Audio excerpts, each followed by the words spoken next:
So guys, magluto tayo ng pinakbit. Ito ang ating sitaw.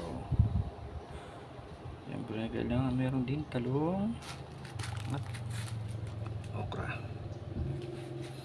Gagawin natin ng kalabasa. Ito yung ating bawang, sibuyas at kamatis. Siyempre pag meron yan, meron ding siyempreng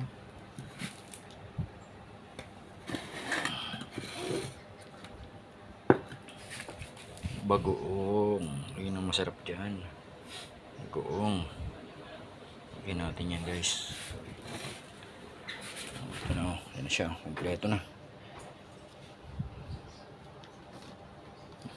Diba? Kompleto na ating lutuin.